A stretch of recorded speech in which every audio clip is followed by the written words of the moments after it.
Finally एक नया update लेके आया हूँ मैं डेली वेजर्स के रिगार्डिंग। इससे पहले कि मैं आपको इसके बारे में बताने जाऊँ तो मेरे चैनल को सब्सक्राइब और फ्रेंड्स तक शेयर जरूर कीजिएगा। साथ ही साथ मेरे टेलीग्राम चैनल को भी ज्वाइन कीजिएगा, वहाँ पर आपको पहले ही अपडेट किया जाता है, तो उसका लिंक इस वीडियो के डिस्क्रिप्शन में पड़ा है। तो डेली वेजर्स के रिगार्डिंग हम बात करने जा रहे हैं।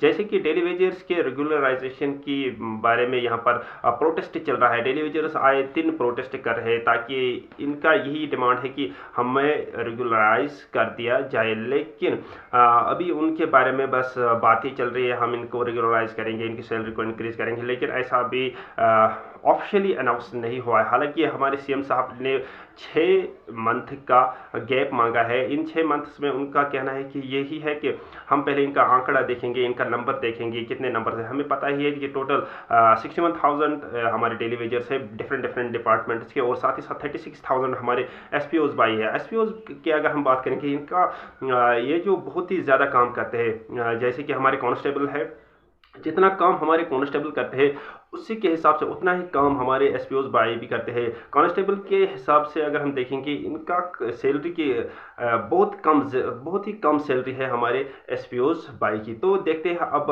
हम इनके आंकड़ों पर बात करते हैं डेली वेजर्स के रिगार्डिंग। तो डेली वेजर्स के हमारे बहुत सारे डिपार्टमेंट्स है, जैसे कि हमारे R&B है, कैजुअल लेबर्स है, सोशल वेलफेयर, PDD, PHE और साथ ही साथ आयास और बहुत सारे कुक्स हैं हमारे। तो इनकी सैलरी के बारे में अगर हम बात करेंगे, इनको बहुत ही कम सैलरी मिलती है। उस सैलरी से मतलब पता ही है कि आज का ज़माना मतलब बहुत ही टफ दौर चल रहा है। तो आज हाँ 3,000 5,000 से कुछ नहीं बनता। फैमिली है, उनकी देखभाल करनी है, बच्चों की देखभाल करनी है, उनको पढ़ाना लिखाना है, तो इन 5,000 6,000 7,000 से चलने वाला नहीं है। इनको कम से कम 15-20,000 सैलरी होनी चाहिए, जैसे कि हमारे लद्दाख यूटी में ये लागू हो चुका है। तो अगर हम देखेंगे, ये जो हमारे मतलब डेली वेजर से इनसे हर वक्त जब भी वोटिंग का समय आता है, इनसे वादा किया जाता है कि आप हमें वोट दीजिए, तो हम आपको ये जो आपका ये इशू है इसको हम सॉल्व करेंगे। लेकिन बस ये कहने की बात होती है, जैसे ये जीत जाते हैं तो फिर इनके बारे में बात ही नहीं होती है। तो अगर हम देखेंगे 2017 में SRO के तहत इनसे वादा किया गया था कि ये जो डेली वेजर्स है इनको हम रेगुलराइज करेंगे। बस वादा ही किया, उसके बाद बहुत सारे डिफरेंट पार्टीज आए, उन्होंने बस कहा हम इनको रेगुलराइज करेंगे, लेकिन बस कहने की बात थी और उसके बाद उनके साथ मतलब वो वादा नहीं निभाया गया।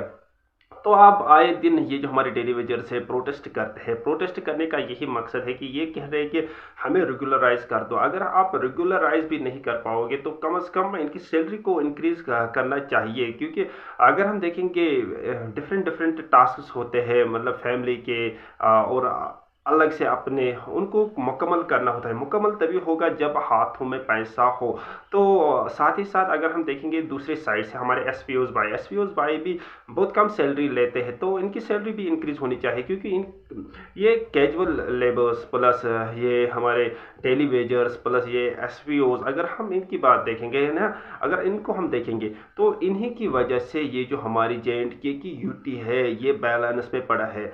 तो अगर हम देखेंगे ये जो हमारे डेली वेजर से अगर ये 2 दिन 3 दिन घर बैठेंगे ना, तो ये हमारे ये जो J&K की यूटी है ये ठप पड़ जाएगा, क्योंकि इन्हीं की वजह से हमारी J&K की बैलेंस है ना वो चलता है, और इन्हीं की वजह से हमारा डिफरेंट ये जो डिपार्टमेंट्स है वो चलते हैं। डेली वेजर्स के ही की बात हम करते हैं, तो डेली वेजर्स हमारे लिए बहुत ही ज़रूरी है। तो अगर हम देखेंगे इनकी सैलरी को इंक्रीज करना भी चाहिए, होना भी चाहिए, क्योंकि इनको बहुत ही ज़्यादा मेहनत पड़ती है। जो जितने छोटे पोस्ट पे होते हैं उनको मतलब उतना ही ज़्यादा काम होता है। तो जैसे कि हम देखेंगे स्कूल आयाज है, लैंड ओनर्स है, PDD है, डेली वेजर्स, इनको मिनिमम वेज कम से कम देना चाहिए। अगर हम देखेंगे आज ईद का समय है, तो ईद के ऊपर बहुत सारे हमारे डेली वेजर्स ने मतलब कमेंट में लिखा था कि आप हमारी बात को आगे बढ़ाइएगा, क्योंकि अगर हम देखेंगे आज ईद का समय है, ईद में भी हमें मतलब उतने पैसे नहीं है कि हम अच्छी तरह से अपने फैमिली के साथ ये बहुत ही अजीम दिन मना सके। तो यही है मतलब डेली वेजर्स के साथ मतलब नाइंसाफ़ी हो रही है। हालांकि 2017 2017 में अगर हम देखेंगे JNK सरकार ने SRO के तहत एक पॉलिसी मतलब लाई थी, जिसमें बताया गया था ये जो डेली वेजर्स है इनको हम रेगुलराइज करेंगे। लेकिन बस वो कहने की बात थी, उसके बाद बहुत सारे मतलब SPO मतलब सॉरी उसके बाद बहुत सारे पार्टीज आए, उन्होंने बस कहा कि हम इनको रेगुलराइज करेंगे।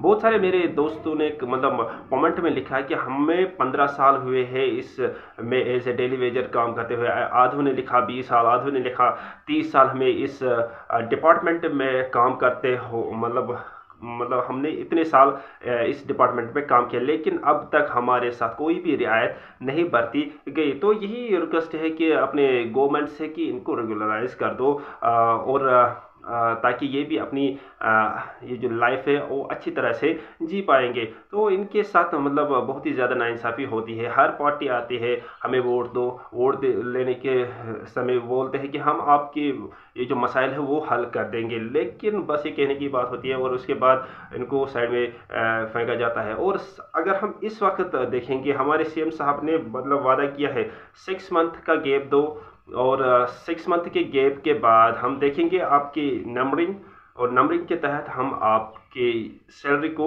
इंक्रीज करेंगे। हालांकि अभी इस पर मतलब कमेटी बिठाई गई है, तो शायद मुझे लगता है इस बार कुछ होगा हमारे डेली वेजर्स बायु के मतलब हक में। और साथ ही साथ SPOs के साथ भी एक अच्छी पॉलिसी होनी चाहिए।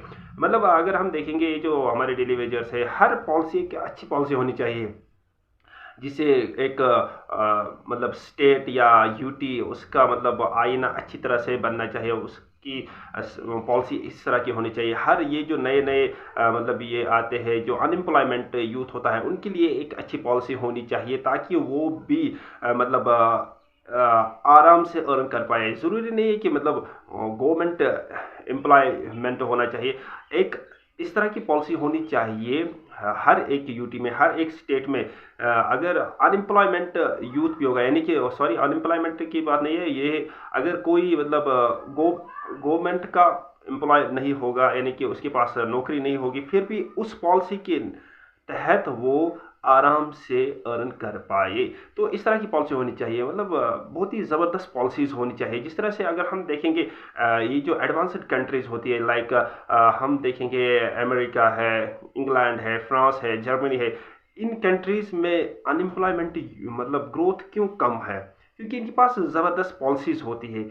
उन्हीं पॉलिसीज़ के हिसाब से उनकी ये जो अनएम्प्लॉयमेंट यूथ होता है उनको एक रोज़गार दिया जाता है। तो इसी तरह की पॉलिसी हमारी कंट्री में भी होनी चाहिए। तो उस पॉलिसी के हिसाब से हर एक अनएम्प्लॉयमेंट आराम से अपनी ज़िंदगी बसर कर पाए। तो यही रिक्वेस्ट है अपने सरकार से कि हमारे डेली वेजर्स को, SPOs वायु को, और ये जो नए अनएम्प्लॉयमेंट यूथ है जिनका नंबर बहुत ही ज़्यादा है, उनके मतलब अच्छी तरह से इनकी पॉलिसी बनाइए और इनको रोज़गार दीजिए। तो बाकी मिलते हैं नेक्स्ट वीडियो में, तब तक के लिए अस्सलाम वालेकुम वरहमतुल्लाहि वबरकातुहू।